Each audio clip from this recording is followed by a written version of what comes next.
There you go. Good evening and welcome to the New York Society Library. Wow, that's very loud. Okay. Do we want it to be this loud? We don't have it. Everybody good with it? Okay, we'll go with it. I'm Sarah Holliday, Library Events Coordinator. And what I want to say to you is, hi, my name is Sarah and I'm a grammar grouch. Seriously, when I was a child, I would mutter language corrections under my breath, not just to my so-called peers, none of whom spoke as well as I, but even to grown-ups. Henry Higgins was my hero. Anyone betraying a heavy regional accent immediately got filed under contempt, and I grew up in the Dallas area. I had a lot of contempt going on. When I started training as a performer as a teenager, my teacher was determined to kill off our native drawls. Over and over, we would intone this: I love my truck. I love my truck so much. I love to sit in my truck and pet my dog and drink my cold beer in the truck I love so much. And then he'd make us follow it up with this: two households, both alike in dignity, in fair Verona, where we lay our scene. From ancient grudge break to new mutiny, where civil blood makes civil hands unclean. The sad part is, it worked. Most people who meet me now are astounded that I'm from Texas, and that I was living in New York during the Bush years. That suited me fine, I admit. And then I read Robert Lane Greene's You Are What You Speak. For the first time, I was able to understand the inclusive richness of the English language, and inclusiveness broad enough even for I love my truck. When relatives tell me that Jimmy and myself was wondering where my hammer was at, I still, but I keep it to myself better. And sometimes I listen to some Buddy Holly, and my much abused drawl creeps out of hiding just a little bit, and it's okay. The intersection of language and politics is no surprise for Robert Lane Greene, an international correspondent for The Economist and a frequent commentator on international affairs who speaks a whopping 9 languages. He has also written for The New Republic, The New York Times, and Slate. He serves as assistant adjunct professor at NYU and term member of the Council on Foreign Relations. I believe this is his first book, and given its impact, I can't wait to see how the next one will change lives. Please join me in welcoming Robert Lane Greene.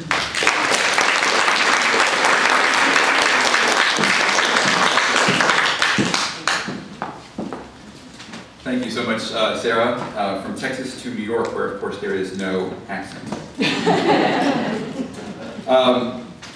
I want to thank the New York Society Library for having me. This is my first time here, I'll admit, and it's a wonderful venue. I'm really proud to be standing up here and speaking to you all about this book and about how I came to write it. Normally when I give a talk, I sort of take one of the subjects and go on at length, but this being a library, I thought I'd actually talk about the story of the book a little bit in personal terms, and then go through a little bit of what I talk about. There's material here that's not in the book, so that if you read it later, you won't have heard the whole thing, and you will have gotten some benefit from being here without well, I just realized I'm doing this.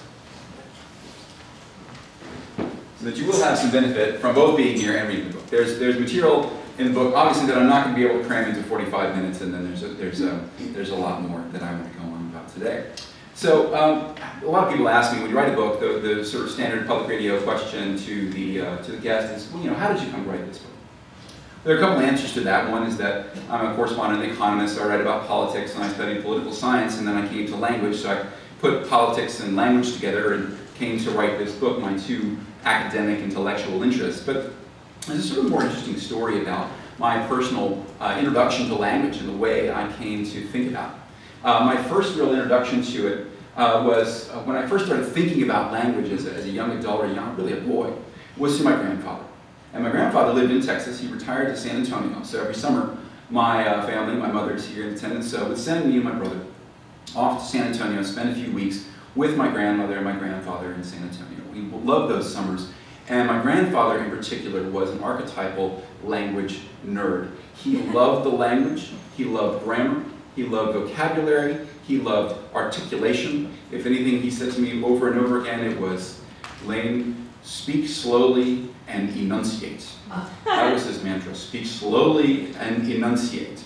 I try to do that when I get up here and speak about language, but I get so excited I speed up a little bit. You're going to have to forgive me a little bit for that. It's just the way I am. I hope to at least enunciate if I don't speak slowly.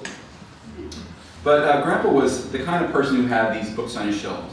Lots of dictionaries, lots of grammars. If he were alive today, he probably would have gotten a copy of Lynn Truss's Eat, Shoots, and Leaves, that book there on the right, which is about the correct use of punctuation and why people who misuse punctuation should be hacked to pieces and buried in a shallow grave. That is a direct quote, and I'll come back to Lynn Truss in this context. So when I was hanging out at my grandfather's house, he would play a game with me and my brother. This is the kind of grandfather he was. We had a game called the locomotion game. And he said, all right, Hank, that's my brother, I want you to sidle across the room. My brother would think about what a sidle meant and would do his best. And then he said, Lane, I want you to mosey across the room. Mosey. And he would say, okay, Hank, I want you to amble across the room. And Lane, I want you to strut, and so on through all these wonderful words. Go wasn't good enough for Grandpa. I thought, you know, some of these words I'd only ever read. I don't know if you sidle sideways. What exactly does that mean? So sidle, it made me put physical sensations to these wonderful words. He liked to teach us these big fancy words. He said, why say just a lot of something? A plethora is a word that he liked to use. We have a plethora of this or a plethora of that. You had just a little bit of something, he said, you have a paucity of it. So I always remember the pair of a plethora and a paucity. And so the way I started thinking about language was, language is using big fancy words like plethora and sidle correctly. It was using grammar correctly. If I said, me and Hank are going to run to the store, he said, who's going to the store? In his very slow baritone, he was a colonel in the army, and he had a command voice to beat the band. He said, who's going to the store? And I said, Hank and I are going to the store, and only then were we allowed to leave. So this was my first encounter with thinking about language consciously, and it was the story of many a grammar grouch and stickler who came to appreciate the correct use of these fancy $100 words and the proper application of grammar. And when I got to college, in high school and college, I started learning foreign languages, and as was mentioned, I'm a real foreign language nerd too. I found them easy to learn, I found them enjoyable. Unlike most kids who encountered their first foreign language at 14, I just couldn't get enough of Spanish.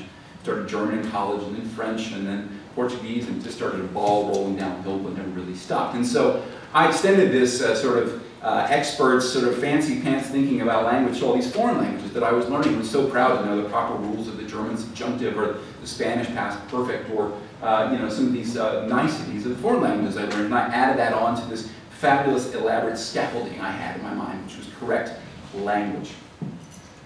But there is another way to think about language, and it starts with this guy right here. My father, I unfortunately don't have any recordings of my father, Lane Greene. He passed away just a couple of years ago, and one of the great regrets I have is not having a good recording of his voice. We might find one in the archives one day, but I don't have one that I know of. So to illustrate my dad, I just have this clip right here. This is a laser pointer. Let me see if I can. You're all familiar with this character, I'm sure. No. But, no, that might.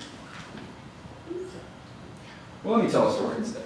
You know Foghorn Leghorn. My friend said, your dad reminds me of Foghorn Leghorn. So the story I tell in my book, which doesn't have an audio clip in any case, was this one, where I came home to my dorm room. I went off to Oxford for graduate school and spent 2 years at the University of Oxford.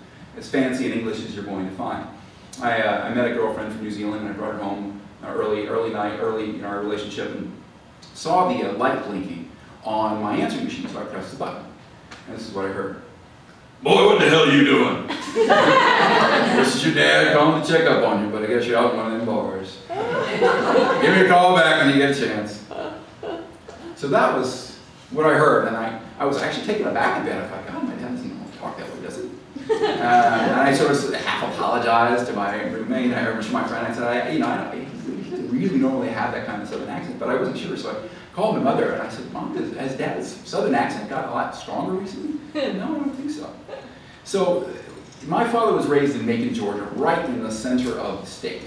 And he was Macon, Georgia distilled. He had the accent. He had the clever, funny turn of the phrase. He had the storyteller's gift. The fish got bigger, the other guy in the fight got bigger every time he told those stories. He used to say, the street I lived on where he grew up, the further you went down the street, the meaner the kids got, and I lived in the last house on the left. So that was a very different English that I grew up with. I talked about my encounter with my grandpa before this encounter in Oxford, where I listened to my dad on answering machine, not having heard his voice very often in those days, all of a sudden it was a new experience. It hit me fresh in a way that it never had before. My father became like this foreign language speaker to me, a guy who had this mysterious or exotic dialect that I was just discovering for the first time at age 23. And so at that point in my life, I started to realize I'm kind of half Southern. This is part of me, just like the sort of command diction and the very standard English of my grandfather on the other side was English too. I started to realize there was a lot more to English than just big words, correct grammar, and Henry Higgins' accent. So I started writing this book years later when I found that the interest of politics and language came together in a neat package that I didn't see anyone else writing in a book.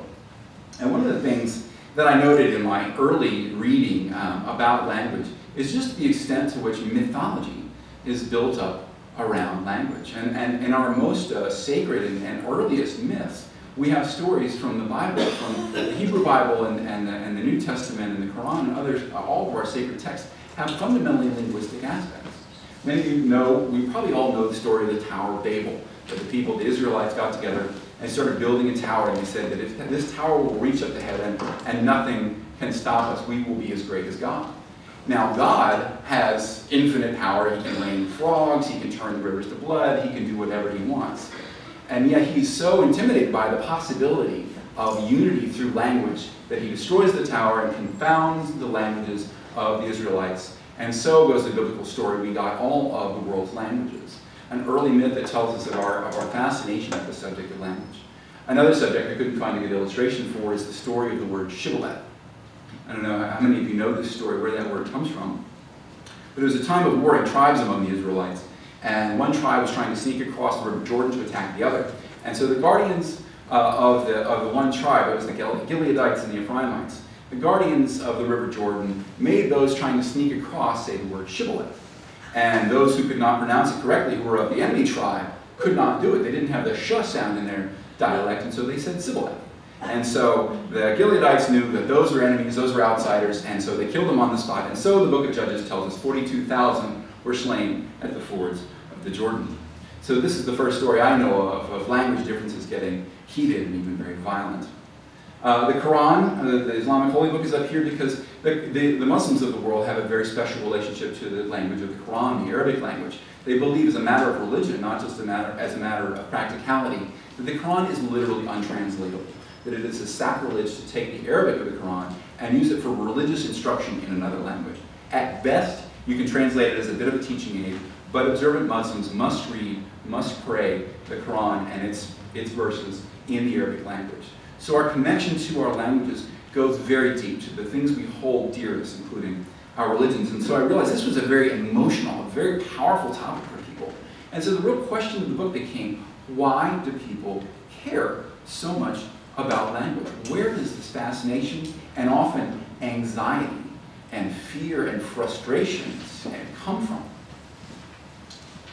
So in a ground laying chapter in the book, I call the brief history of Sticklers. I look at thousands of years of history of people showing their anxiety, that frustration about the way language is used.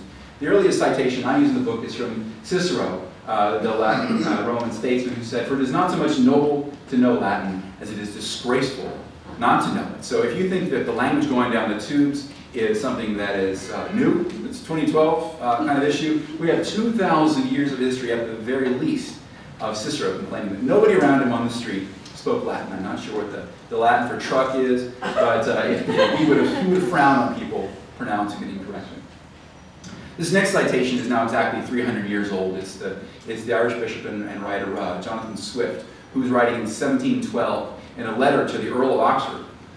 "Our language is extremely imperfect, that its daily improvements are by no means in proportion to its daily corruptions, and the pretenders to polish and refine it have chiefly multiplied abuses and absurdities, and that in many instances it offends against every part of grammar." So if you think English just started going down the tube starting in the 1970s, this too, in our own language, has a very long and distinguished pedigree. Jonathan Swift was the grammar grouchy stickler of his day.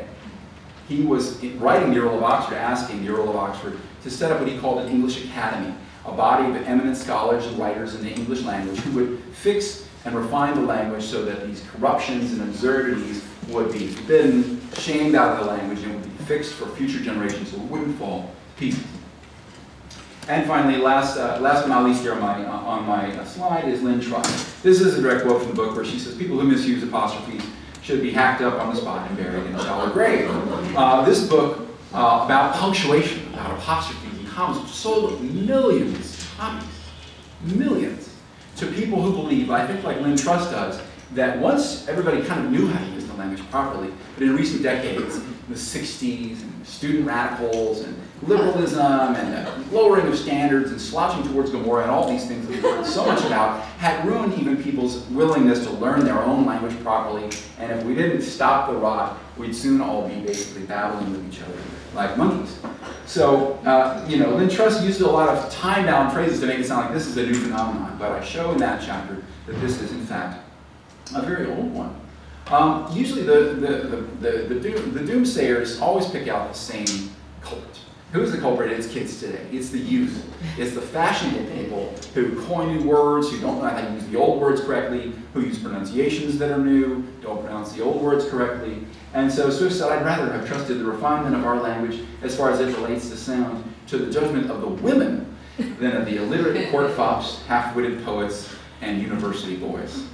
So here we have the culprits, not just the university boys, the youth, the kids today in 1712, but the court fops today. We might think of journalists and hangers-on around the quarters of power who don't master the language and who spread their barbarisms through television, Fox News, and MSNBC. The half-witted poets, so the guardians of our culture who should be writing in a perfect English, but instead are corrupting it.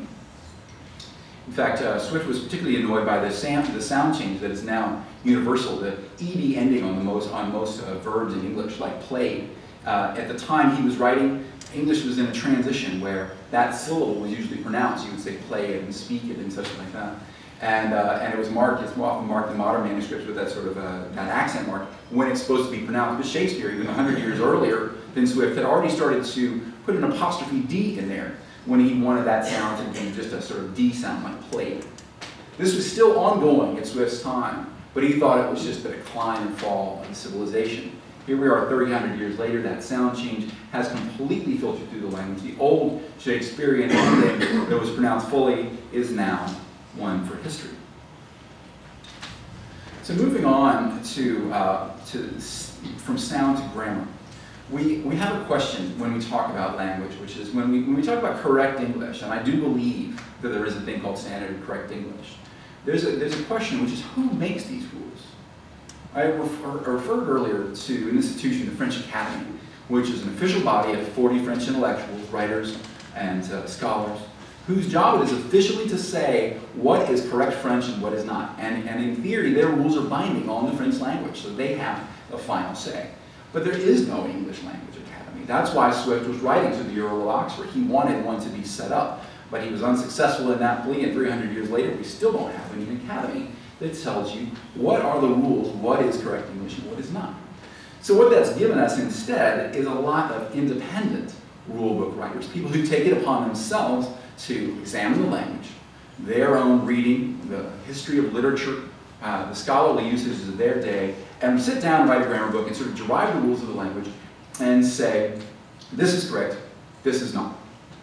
And one of the first and fantastically successful one of these usage book, grammar book writers was a bishop in the English church, the Anglican church named Robert Gluck. He was the bishop of Oxford and then of London and would have become Archbishop of Canterbury had he not died in time. And so he was not only a bishop, not only a clergyman, but he was a grammarian. And he wrote a book called A Short Introduction to English Grammar, which was vastly influential. He was the Lynn Truss of his day. His book sold enormous amounts of copies, and those people who bought that book then went on to write grammar books in turn. So his influence on what we know of as the rules of English grammar have been very lasting. And he gave us this rule. He put it very clearly. Don't end a sentence in a preposition. He didn't put it in exactly those words, but he said, don't put this preposition at the end of their sentence because it is an idiom that our language is strongly inclined to. But it should be avoided in the best and clearest writing. So in his own words, violated the rule. We're not sure if he did so as a joke. He's not a funny guy. So he's not something we would have expected that from, but in laying down the rule, he violated it. And in fact, he wasn't the first to say it. The essayist and poet Dryden, John Dryden, about 100 years earlier, had also formulated a variety of this rule. Dryden was an essayist, Loth was a grammarian, so it was really Loth that put it in the books and made it so that every proper English speaker knew that this was not something that you're supposed to do. About half a century later, we have an anonymous writer who wrote just under the name of P, who we know, as far as we know, is the first writer to put down in print the injunction that you should not split an infinitive. That in an infinitive phrase like to go, nothing should go between the to and the go. So the Star Trek introduction should not read to boldly go where no man has gone before. And a third example in my brief history of Sticklers is Strunk and White, the famous writers of the Elements of Style. Again, a book that has sold in the millions. I believe it's in something like its 11th edition. It's in a gold leaf edition. It's been made into a Broadway musical. This book is hugely influential. My first history class at Tulane, where I was an undergraduate, my history teacher assigned it as a required text to read alongside all of the history books, and he corrected papers based on the rules of Strunk and White. And Strunk and White gave us such rules as, however, cannot begin a sentence like, it was raining all day, however, we managed to play tennis. According to Strunk and White, that is an error. And if you put that in one of my history professor's papers, you get it circled out, and you have to move the however somewhere else. They said that hopefully can't be used as what we call a sentential adverb, an adverb applying to the content of the whole sentence, like, it's been raining, but hopefully we'll be able to play tennis later. Strunk and White believe that hopefully can only be what's called a manner adverb, which means that I sat hopefully waiting for my wife to arrive. That it can apply to the verb and the subject of the sentence, but it can't apply to the speaker's attitude toward the whole sentence. There's another rule about which and that probably is a little complicated to go into, but I'm happy to explain it if anybody's curious about it. These have been hugely influential rules, so that there are still scattered people out there who think that you can't say hopefully we'll be able to go out later. Now, I bet everybody in this room has said hopefully we'll be able to go out later at some point on a rainy day, has used hopefully in this way. So the bigger question is who gets to write these rules and on what basis are they writing them? There's a couple of potential bases. One is logic. They sort of argue from a mathematical point of view almost, which is that, for example, a double negative equals a positive. Loth said that if you say I ain't got no or I haven't got no money, that means you do have some money. That's kind of a mathematical application of logic. Sometimes grammar book writers have reached to the classical languages. At the time these people were writing, especially in the 1600s and 1700s, English was still considered a vernacular, and the only languages worthy of respect were Greek and Latin. So they often took rules from Greek and Latin.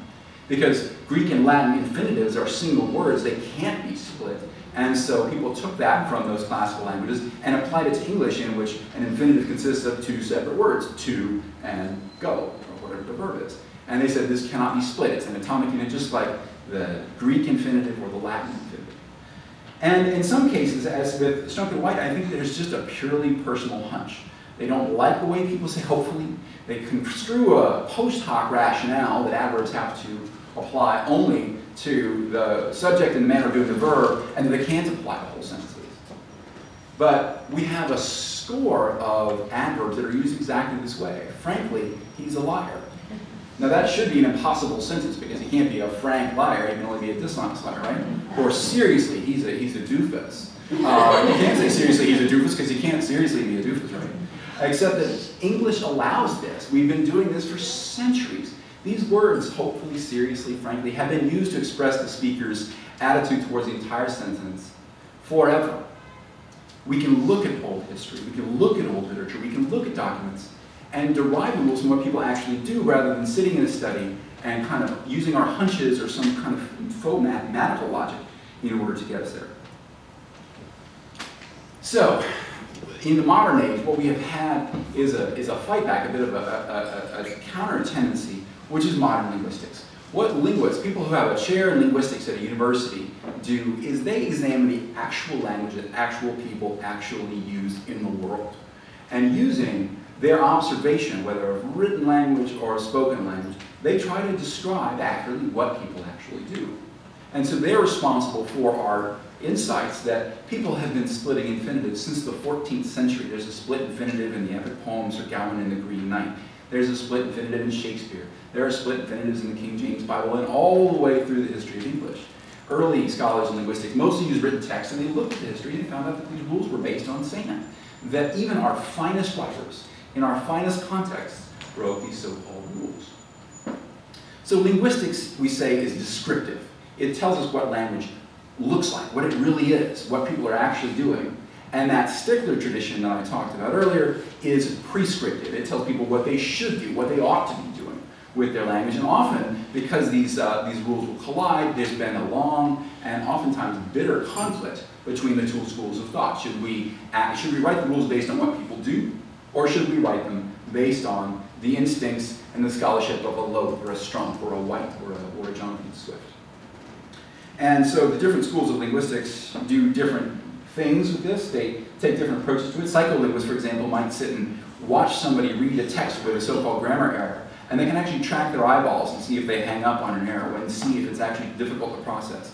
If you find an error in a text, your eyeballs will slow down for a moment before you go on. Whereas if the sentence reads naturally to you, you'll scan right through it. So psycholinguistics gives us an actual insight into, are these so-called broken rules really hampering our understanding, or are they perfectly well understood? Syntax is the sort of most theoretical discipline. It's people like Noam Chomsky sitting around coming up with example sentences and trying to write the rules of a grammar of English that would produce all of the perfectly formed sentences of English, but none of the ill-formed sentences of English. And so that's a very different tendency. But like I said, it's the most theoretical branch of linguistics, but it's the one that it really does the most, where the rubber hits the road on grammar. Comparative linguistics is, of course, looking at all the languages of the world. If we say that an infinitive is an atomic unit that can't be split, then this is an easy question. Is it possible to split infinitives in other languages? There are 6,000 languages in the world. So comparative linguists can look at other languages and find out that, of course, there are languages that break this unit up with an adverb or some other bit going in between, the to equivalent of the verb. They can see other languages, of course, ending sentences and prepositions and say, why is this a logical rule if so many well-established languages do it? And finally, and this is probably the most relevant to my work, is sociolinguistics. The questions of class, race, men and women, how they use language differently, nationality, situation, how do people's languages vary based on where they are and what the situation is and what their purposes are. Sarah mentioned, being trained out of her Southern accent. And so many of us take our normal way of speaking and kind of button it up for a formal setting like a prepared speech or a news broadcast. We might try to minimize our accent out of shame. And sociolinguistics is the branch of linguistics that looks at why people do this, what's going on under the hood there in society. Why do people get so worked up about the language going down the tubes? I mean, it seems like most of the time we can understand each other pretty well, even when, Sarah's friends in Texas or my friends down in Georgia were using a very southern form of English. We understand each other perfectly well, and yet there's a lot of anxiety that if the language decays, then our thought itself will decay with it. That language, in a way, sits on top of thought and governs what we think and what we're even able to think. Many of you will know the book 1984 by George Orwell, in which there's an appendix in which he describes the principles of the totalitarian language newspeak. The totalitarian society in the book tries to reform the language, strip it of all the words that can be used for subversive or anti-regime thinking, and make it so that only pro-regime thoughts can be expressed.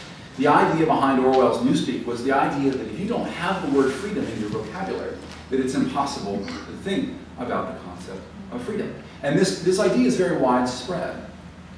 In fact, in the 1920s, a scholar named Benjamin Lee Whorf here in New York City wrote a famous grammar of the Hopi language, in which he said that Hopi, of the southwestern Indians in the United States, does not have the English and Western languages standard words for time.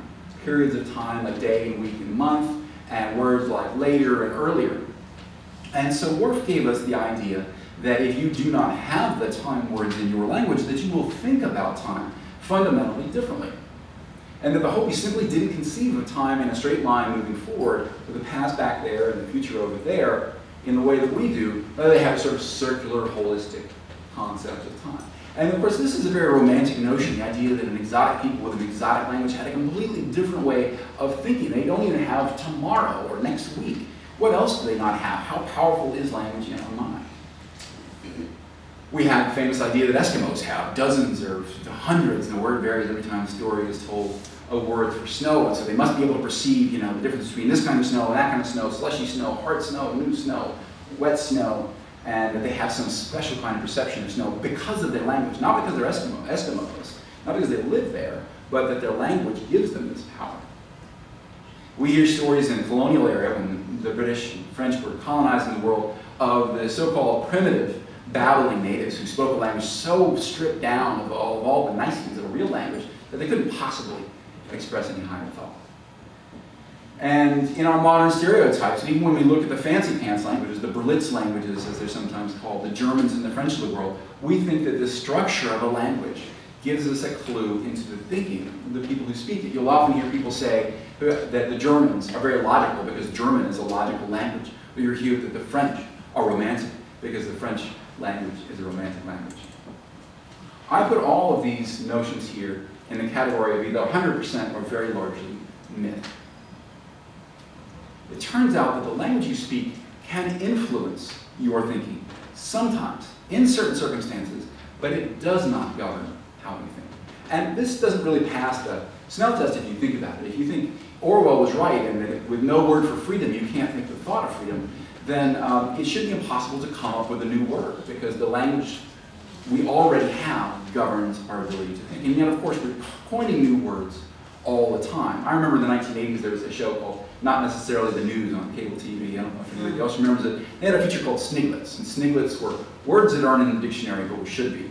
And so I always remember one diagonerd. Diagonerd was somebody who parked diagonally across two parking spaces, thus taking out one word that they needed to, and that was somebody we should look down on. Well, if we didn't have that word, we shouldn't be able to coin it in theory. So the idea that language strongly governs your thinking is the source of a lot of our anxiety. If the language falls to pieces, then our very thinking will fall to pieces. It's a source of our anxiety in this context. Now, fortunately, our research techniques have gotten a lot better. And modern psycholinguistics has actually come up with ways in which the language you speak might influence how you think. There are a couple of research studies I can touch on just briefly. The Russian language, for example, has two words for blue. It doesn't have a single blue. It only has dark blue and light blue, words are goluboy and sini. And there is no word for some middle blue. So everything has to be routed one way or the other. If I see Sarah's shirt there, I would refer to it as sini, and it's a darker blue, right? And if you look at Russians and give them two color swatches and say, are they alike or similar, Russians are faster at that test if the two blues straddle the invisible mental line between goluboy and sini, because they have an idea that those are two different colors, like our red and yellow. But if they're both goluboy or they're both sini, the Russian will take a couple more milliseconds to press a button and identify whether those two colors are alike or different. It's the linguistic thing that makes all of the difference in this. The two color swatches will be the exact same distance apart in hue, but only if they straddle that goluboy-sini line will they take a little longer. So we know that in the Russian's mind, it does exert an influence. Another great study, if any of you know languages like Spanish or French or German, you'll know that most European languages have grammatical gender, so you have to learn that a key is feminine in Spanish, and it's masculine in German, der Schlüssel. So in asking people to describe a key, if you ask Germans, what human-like characteristics would you describe for a key? Germans will say a key is strong, it's sturdy, it's hard, and a Spaniard will tend to say it's beautiful, it's golden, it's intricate.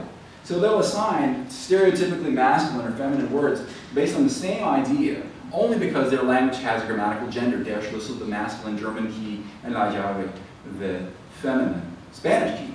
We see little subtle bits of influence here. One study that got a lot of attention was that Asians, when taking a test in their language, when answering certain questions about their social attitudes towards community and family, are more community and family minded when they're speaking their own language, Chinese or Japanese, than they are when given the exact same questions in English. And so the hypothesis is that somehow the Japanese or Chinese language is steering their thinking towards these community-minded aspects, that family is more important than the individual, and the team is more important than the members. But how robust are these effects really? It turns out that you can steer people's responses to kind of free-ranging quizzes in a psychology laboratory at university with all kinds of things. If you paint the walls red, people will express more sort of heated emotions. If you give people a short reading that has community themes in it, then give them that test, the influence of that short reading about community will affect their thinking just as much as whether you're testing them in Chinese or English. So these are effects. They have been found by psycholinguistics, but they're really quite fragile. They can disappear, they're ephemeral, and the effect sizes are quite small. So it's true that your language can affect your thinking, but it does not govern. It does not sit on top of it. It does not dictate your thinking. And that's very important to understand because most people have it the other way around. They feel like if the language goes to pot, then our very ability to think of difficult things will go to pot. And so we have a desire to manage the language, to commission grammar book writers to sit down and write a long grammar saying this is how the language must work and this is how it must not. We buy dictionaries, we pay dictionary writers, lexicographers, to say these are the legit words, these are not. And we want the language to be sort of kept in good shape.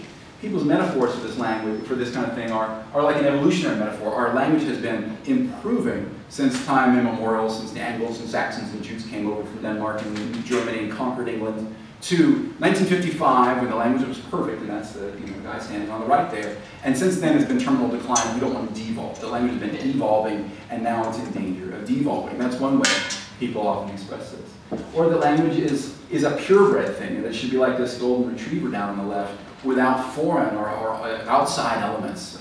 This isn't so much a problem in English. We tend to happily take words from other languages, but the French, for example, are very famous for resisting the importation of French words into English. This idea of purity is very important to many speakers in many languages, just like that purebred dog. Or like gold, that language should be refined. It should be a shiny, beautiful, valuable thing, refined out of the rubbish, the ore that comes out of the mine. And then anything mixed is therefore, by definition, less valuable. Or that it's like a garden, it needs to be elaborately cultivated. The weeds need to be pulled out before they take over. And that the ideal language looks like my French garden up here on the top right. So people have a strong desire to keep the language healthy, whatever it takes, whether it's setting up an academy or at least correcting people in a business meeting. I think you just put an infinitive there. Well, the fact is that the way we got our language, when that applies to every language in the world, the language that I'm speaking right now, the English language, is contingent and random in so many ways. The language I speak just happens to be a descendant of just one of the many dialects of Old English that were spoken in Great Britain 1,000 years ago.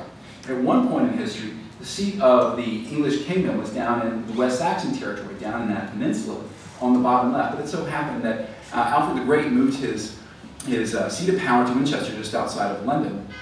And so we have now a political center of power in that Mercian dialect area. And we also set up the two great first English-speaking universities in the world, Oxford and Cambridge, which make up the other 2 points on my triangle here, Oxford on the left, Cambridge on the right. And so the three centers of really English-speaking authority were right there in the heart of the Mercian dialect area. And so what does that mean? It means that we happen to have this hymn in two of the dialects of English that existed at that time. You can see that in a lot of cases they're quite different. Look at this word here, or look at swa versus su, or where versus where. We can see that had the seat of power been in a different spot in England, we'd be speaking a very different language today. This was just random chance. The move of the capital from one place to another, the fact that the universities happen to be set up in Oxford and not Bristol. That determines the language that I'm speaking now. Historical accident. The dialect that we ended up with is not better or worse, it's just different. Now I mentioned that this anxiety about English and that it has to be kept pure, that it's going the wrong way, we must resist corruptions and neologisms.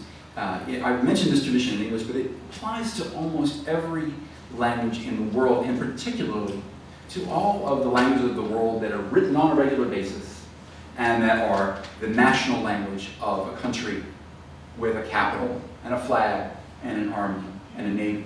In fact, there was one great Yiddish linguist named Max Weinreich who said that een Sprache is een dialect met een army und een vloot. Those of you who speak Yiddish, he said a language is a dialect with an army and a navy. A real language, the ones we celebrate, the ones we think are worthy of writing down, are the ones that have their own country.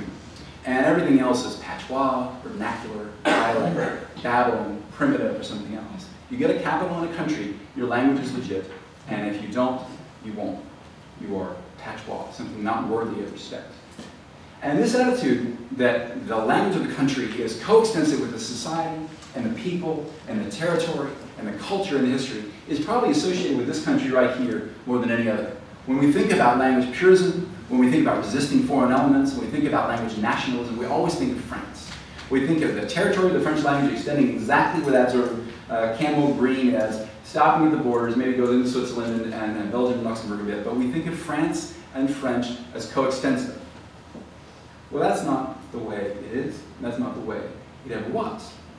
At the time of the French Revolution, there was a clergyman named Abbé Gregoire who took a census, a linguistic census of France, and found that in the territories of France, 3 million people spoke standard French as their first language. 3 million more spoke it as a second language, and 25 million people in the territory of France spoke another language or another dialect. And you can look at this map. This is the real France. This is the real linguistic territory of France. The hexagon, as the French like to call it, hexagon. You can see that over in the west, there's a Celtic language, Breton. You can see that down in the southwest is the Basque language, in the southeast is the Catalan language. You can see these two different shades of purple in the middle. In the north, we have the so-called langue, which is the languages that use oui for yes. And in the south, there's the so-called languedoc, the languages that use the word hoc for yes. They're Romance languages related to each other, but very distinct, very different. In the south, we have so-called Provençal and Occitan. These are not dialects of French, but languages that a Parisian French speaker cannot understand. We see up in the north the Flemish language and Alsatian over in the east. So this is the real territory. And if you see in the small text, if you can read those little titles, you can see that each of these languages has subdialects. So each of them is further broken down. So that idea of France and French being almost perfect overlays is not the historical fact. It is the process of a conscious nation-building exercise. What do I mean by that? I mean that when the French revolutionaries took over France, one of their explicit goals was to make everybody in that hexagon speak the exact same way. That the languages of Basque and Catalan and Breton represented backwardness or autocracy or religious superstition, and they wanted to do away with it. And so in the following 200 years, the French government out of Paris did everything it could to suppress and even destroy those languages, to make sure that every citizen of the French Republic, and they put it in a positive way, had access to the civilization and the culture of France. And that to know French was to know this culture, and to hold on to Basque or Catalan was to hold on to the past, the superstition, to all these awful things. And so they stigmatized people.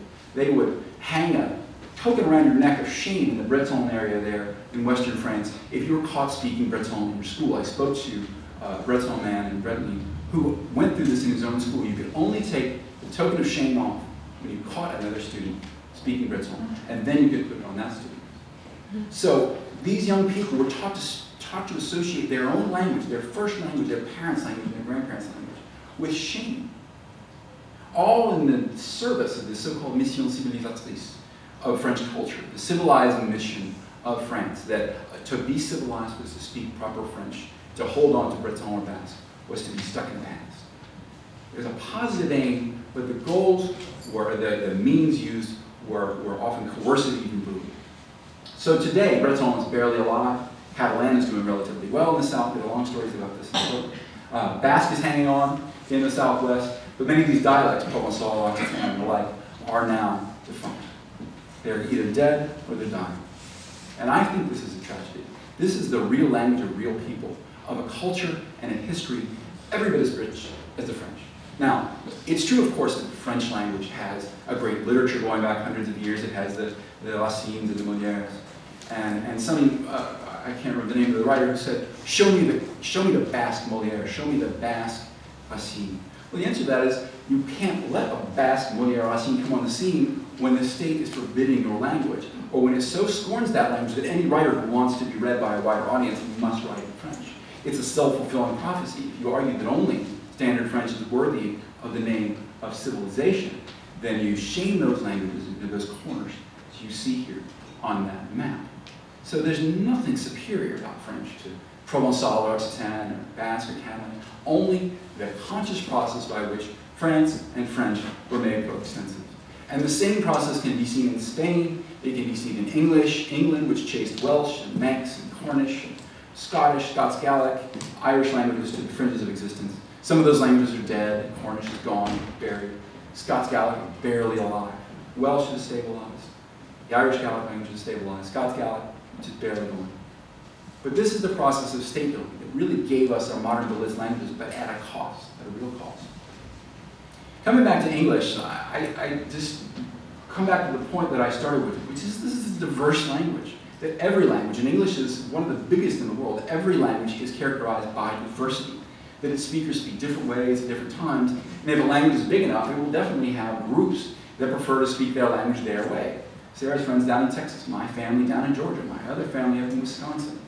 We have so many varieties that I would be devastated to lose if we should shame the diversity out of English. Some of you will recognize this first line up there. The best laid schemes of my sin gang after and lead us not quickly contain but promise joy. The famous lines from To a Mouse by Robert Burns, a great Scots poet who wrote in the Scots dialect and gave Scotland so much pride in its traditional Scottish variety of English. That second one, what's the use you learning to do right when it's troublesome to do right and ain't no trouble to do wrong and the ways are just the same?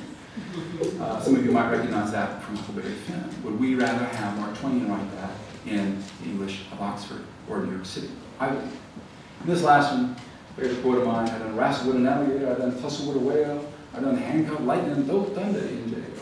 Anybody recognize that one? Muhammad Ali. He's talking to the press before his fight with George Foreman. Would you rather, Muhammad Ali said, I've wrestled with an alligator, I've wrestled with a whale, I've handcuffed lightning and thrown thunder in jail. Would I have that same punch? No, it would not. So diversity is a fact. This is just one linguist map of the language diversity, the dialect diversity of the United States. And all of these lines represent some boundary where on one side of the line is one single feature or a bundle of features, and on the other side is another bundle. So we see the South is kind of mostly a grayish color there, but there's a bit of a green there in the highland part of the South. On either side of the line is a distinction about how the vowel I is pronounced in certain words. On the white side of the line, we say right. And on the green side of the line, we say right. So you see right with a glide, and then right without a glide. That's highland Southern versus lowland Southern. We can see that even in the South, there's this great fascinating diversity in how people speak. And you can see even Canada is divided, and that would go on and on for any language in the world. So I find this diversity totally fascinating. If I didn't, I wouldn't just go chasing these stories around the world, asking everybody I know, interviewing them about something else, and then I'll say, where are you from, and why did you use that word? Because it's just simply fascinating to me. And it's wonderful to hear people use the language differently. It's interesting, intellectually, to watch someone who's just been speaking a heavily black American English or Southern American English, get up in front of a camera or a podium and suddenly switch perfectly into a standard English, no accent, standard grammar, and so forth. People can be bi-dialectal, they often are. People like me can go down to Thanksgiving in Georgia and the Southern accent creeps out a bit, the y'all name creeps out a bit, and then it goes back away when I come back up to New York. But that diversity is something that every one of us should cherish. To stomp it out of the language in the name of we must have one English for everyone, for all occasions, is not just not historically justified. I've shown you all these rules that are bogus and we shouldn't forget about. But I think it would be a loss to our culture. It'd be a loss of some bit of who we are. And so I finish with a plea for diversity, for tolerance, for multilingualism. I obviously love learning foreign languages, and the more that people have in their head that it's a good thing to be able to speak in more than one way, whether you have two dialects or two languages, that this is a richness, not a problem. Thank you, Brittany.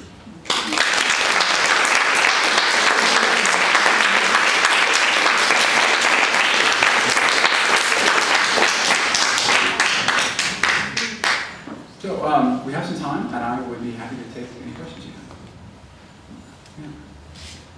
Yeah. My question is that nobody uses me very much anymore. They all say I. And it drives me crazy. I would love your comments on that and why it's happening.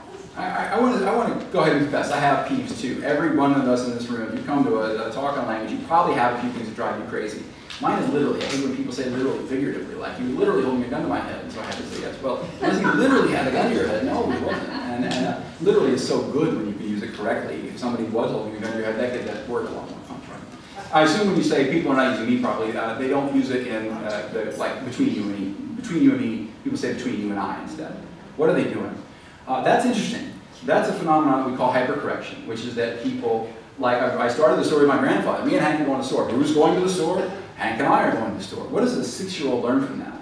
He can maybe figure out, okay, in subject position, it's I, and in object position, it's me. But that's pretty sophisticated. So what a lot of people learn is the half version of the rule, which is it's always I if you add a second subject. It's always Hank and I, Hank and I, Hank and I. That Hank and me is always wrong. Well, Hank and me is not always wrong, right? If I say he gave that present to Hank and me, it's correct. But if I say Hank and I gave the present, then I is correct. So it's called hypercorrection. People learning a part of the rule and overextending it to places it doesn't belong. So a lot of language pundits who are otherwise sort of descriptivists like me often will have a chuckle at hypercorrection because it's people trying too hard. They're thinking they're being a stickler, they think they're applying the rule right, and they're applying it wrong. So it's a double sin of both being a bit of a snob and getting the rule wrong to boot. So don't be that person. If you're going to insist on a rule, you're going to correct somebody else, and by all means, correct the one on a sound basis. Yeah. Any comments, since the other passion of yours is politics and international affairs, how politicians use language to make people believe certain things are true and they're not true? I find language extremely effectively used that way by politicians. There's a lot of writing on this. It's a fascinating topic. It's one that I don't have enough time for to get into in detail today, but I have a whole presentation I do on this subject, which is, I think, most importantly, it's the issue of metaphorical framing.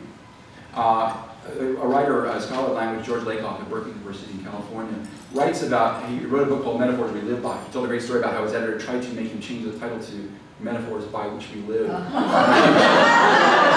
said, by God, I'm a professor of linguistics and I'm not changing my title. And he was right to stand by his position there.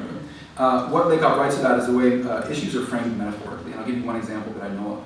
A study where people were given a series of crime statistics in a fictional town, and the rest of the story was identical with all of the numbers, but the first line differed. In the first line it said, crime is a beast ravaging the city of Addison. And the second group got a different paragraph, which is crime is a virus ravaging the city. Crime is a virus ravaging the city of Addison. Now, after reading the paragraph in the same exact statistics, the two experimental groups were asked, what would you prescribe as a solution to crime in the city of Addison? Well, lo and behold, the people who got the beast metaphor were by 17 percentage points more likely to recommend prison, police, law and order, a hard approach. People who got the virus metaphor were likely to recommend education, social spending, those other approaches. So crime is neither a beast nor a virus. In both cases, we're taking an abstract thing, a beast or a virus, we can get our hands on.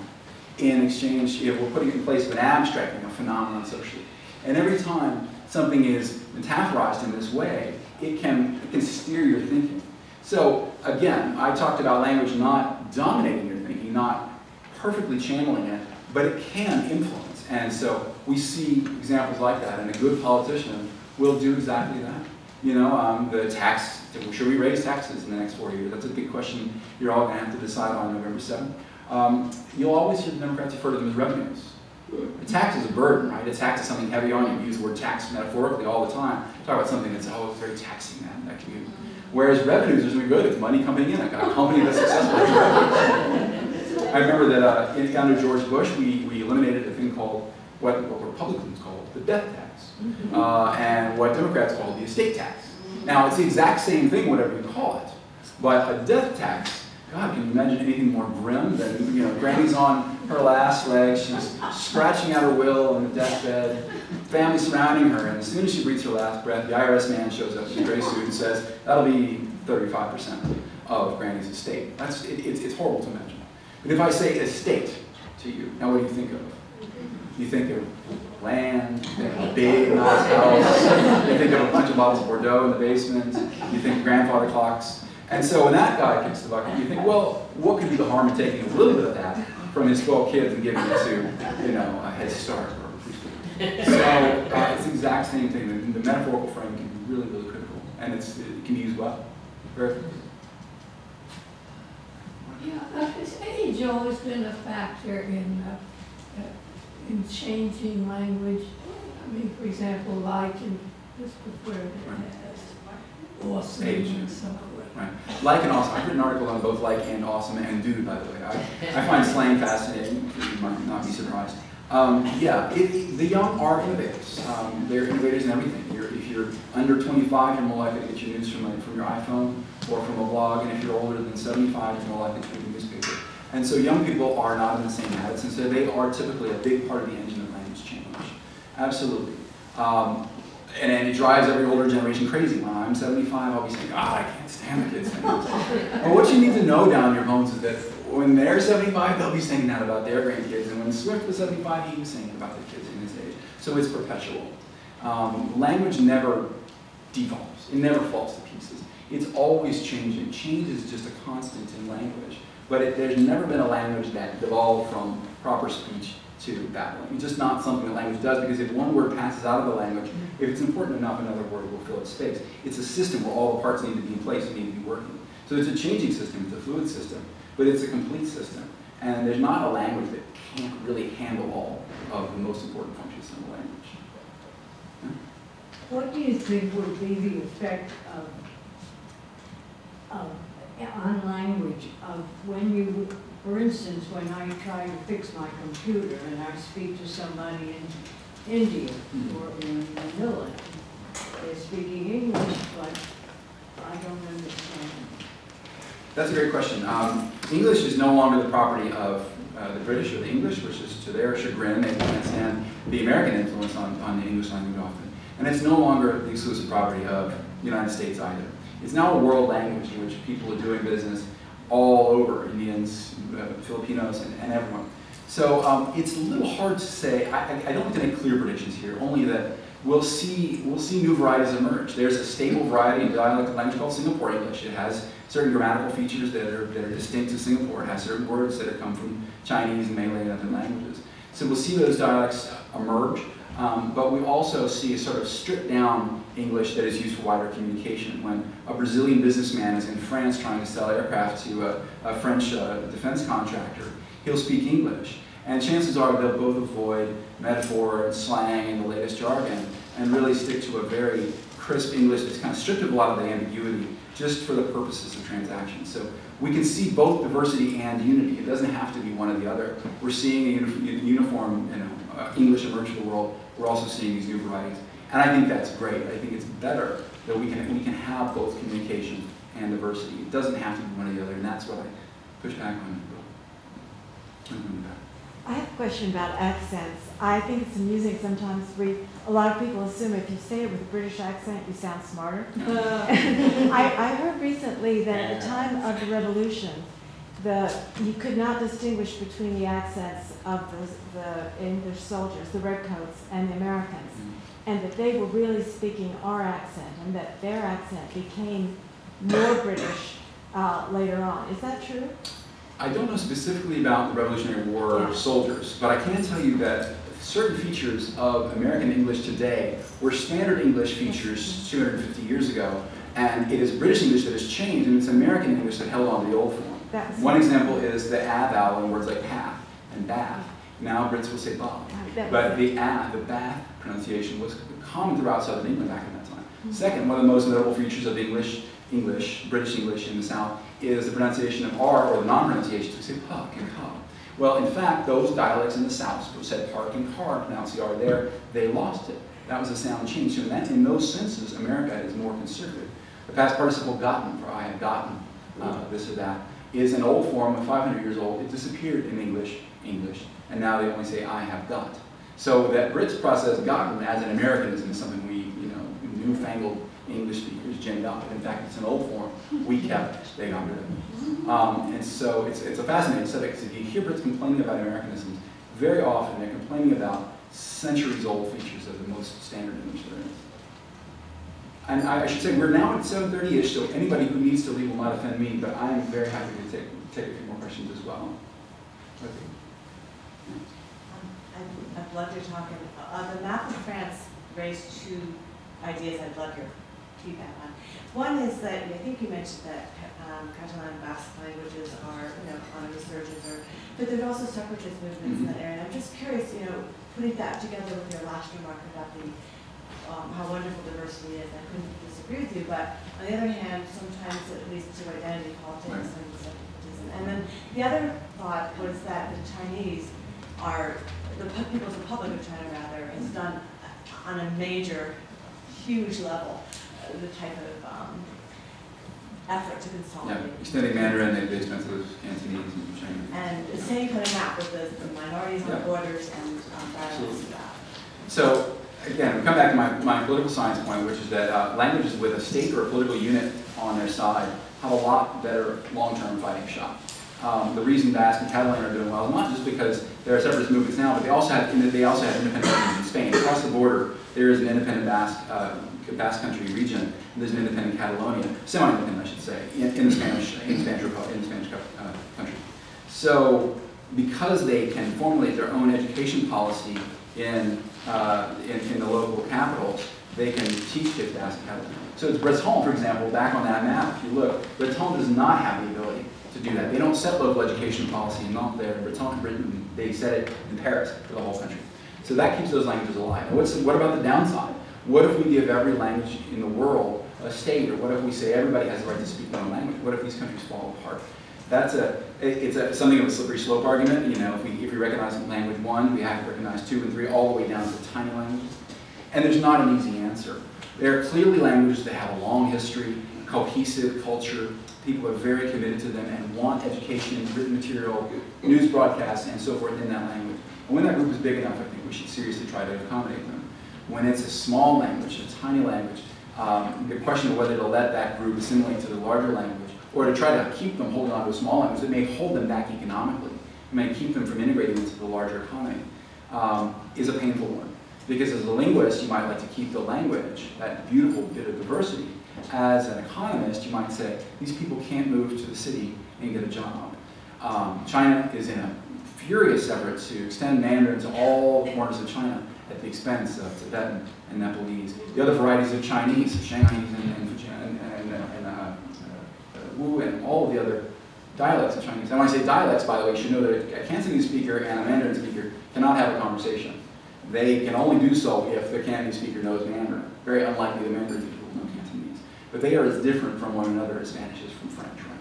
So these are really different languages in China, which is hugely diverse linguistically. And China is doing today exactly what the French were doing 100, 200 years ago. And it may build the Chinese state to the benefit of the Chinese economy. It's also at a loss of diversity. And that's a painful trade-off that there's not a glib answer to, unfortunately. Yeah, I've got a question about social and political dimensions of African American English, and I'm wondering if you've seen the 2007 video of Obama speaking to African American pastors and how different he sounded from the way we hear him on TV now, and just your thoughts about that in terms of larger. Sure. Well, I talked a little bit before about how when I go down to Thanksgiving in Georgia, my southern accent will come out a bit out of the woodwork, and we do see that with Obama in front of a black audience. We'll also see it when Bill Clinton or some other politicians speak to a black audience. Bill Clinton is a master chameleon. He really knows his audience. He knows how to connect and how to communicate. We can also see it in an ugly form where someone who's not very good at it tries to do it. Hillary Clinton, for example, doesn't have that native talent. She gets kind of country when she goes to Kentucky, and it doesn't really work out well for her. It's very common for people to do that, to try to connect, and I think it's a good thing at the general level, which is that we try to accommodate each other linguistically. And so when two people are speaking, each will kind of approach each other's language. Now, in the case of Black English, there's a lot to be said on the subject. There's a lot in the book. The non-standard dialect speakers of English, Black English speakers, Southern English speakers, Scots English speakers, they all need to learn standard English to succeed in the English-speaking world. The economy, the best jobs require it. So I'm very adamant that there is a thing called standard English, and that it's particularly incumbent on minorities need it even more than those of us who are lucky enough to be born with it. And that doesn't have to be at the cost of diversity, because you see bidialectal speakers. You see people who are comfortably able to sort of talk in Black English at home with their friends and family, and walk into the office and change clothes just like they might change their suit, change dialects, and function very well in standard English. So it doesn't have to be a trade-off. So I encourage people to kind of revel in their local diversity and also to learn standard English, which is the key to everything they're going to need later on. Yeah, and I think the sad thing is Bill Clinton can speak more of his home language just to a general audience on TV. Obama really can't. That's true. Black English. Bill Clinton, George Bush can let their Southern English, can let their Southern accents at least be clear when they speak. It's not some. Obama's a special case because he grew up with a white family, and so African American dialect is not his home dialect. He's a good linguist. He speaks Indonesian, by the way, passively at least, and so has moved from Hawaii to Indonesia to New York between an African father and a white mother. And so someone who I think does that relatively effectively, changes his tone based on what he does. But you're right, he can address a national audience in a black inflected English. He would get, I mean, it's unthinkable, but if he did it, I can only imagine what people would say. Did you learn all your languages? Sorry, go ahead. And then, Did you learn all your languages in school, or some of them self-taught? a couple of self-taught. I taught myself Danish, having met my wife, who's from Denmark. And so I basically have one skinny book that I use, and I've been speaking with her ever since I met her. Taught myself Italian pretty quickly, but mostly I had some kind of instruction. Took Arabic at NYU, Russian, Portuguese, French, German in college, Spanish in high school. So I've had help, but I love self-teaching. I will get books and CDs and iPhone apps and surround myself with it to do it because I just think it's fun, and I think it's really possible. Do you speak Arabic? I do, yeah. So have you read the Quran? I have read, I've about 3 or 4 surahs in. The Quran's Arabic is pretty old-fashioned, so it's a little hard going. It's like reading the King James Bible if you're a second language English. But it's slow going. It's different. Yeah, very much. Yeah. Question about the Belgian French accent. I have very dear friends that live in Belgium, and we often go to Paris, and we are treated like the country hillbillies, Right. and it's really apparent. And I know you touched on that with the other sections of France, but how is it comparable? Is it so different? Well, it's very common that the accent and the dialect of the capital are the prestigious ones, and so you might talk about a Manchester accent or a Birmingham accent in London. People think the Birmingham type sounds stupid. They'll say it in unguarded moments. So the same would apply to a Belgian accent in Paris. Most of the sort of dumb jokes, we have whole lot jokes in English. The French make dumb jokes about the Belgians. They're sort of the standard of stupid people jokes. That is common, yes. I speak French well, but I don't speak it exactly like a Parisian. So when I speak French with people, they often look at me and say, "Are you Belgian?" Not because they think I'm hopefully not because they think I'm stupid, but because there's something slightly they can't quite place about the way I'm speaking. So they guess that I grew up with French, but maybe it's not my first language. I might be from the northern part of Belgium. But yeah, that level of prejudice is pretty common. Do you speak Chinese? I do not. I'm actually learning. I'm doing a review about the Rosetta Stone software, which I'm worried about another day. But I'm testing it in Mandarin, so I'm learning a lot right now. I've studied the Chinese language, studied about it, so I've read a lot of books and such about how the language works, but I don't speak it. What do you dream in? Oh, I dream in English most of the time. I think that if I've been spending a lot of time speaking Danish when I go and spend 2 weeks with my parents-in-law in Copenhagen, I try to speak only Danish and succeed more or less. And so by the end of 2 weeks, I might start it's primed and it's running all the time.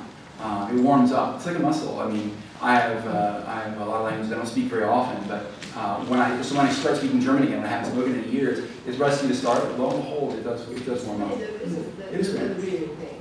Okay. A lot of people say that when you first have a dream in a foreign language, you know that you really got it. I see Sarah standing up. I just made one more question. Oh, sure. Do you have any idea about how or why the G got dropped from all of these words, like working and get going, and everyone from TV anchors to pundits? I mean, it's like there's no G. Right. Why? There are rules of sound change that predict certain things will happen in the future. Certain kinds of consonants will tend to mutate into other kinds of consonants. The ng sound at the end of working and playing is kind of an unusual one. You pronounce it at the back of your mouth, which is what's called velum, and it's a bit nasal, so it's a little sound. It's a slightly exotic sound. The working sound, the N sound at the end is more common. So a lot of times when sounds change, more unusual sounds will resolve to simpler sounds. That's my guess at why it's happening. But here's a fun fact about that. Very fun fact is that 150 years ago, the dropped G, so-called working and playing accent, was the standard high-class way to do it.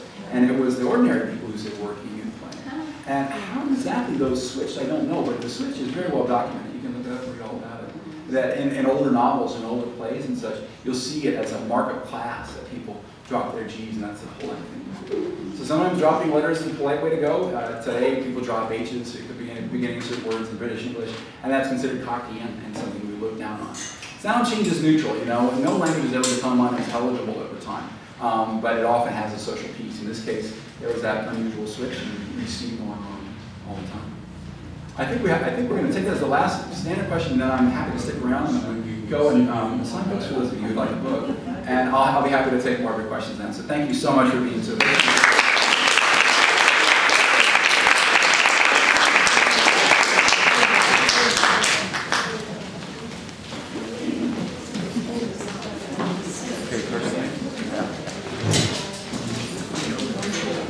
I just turned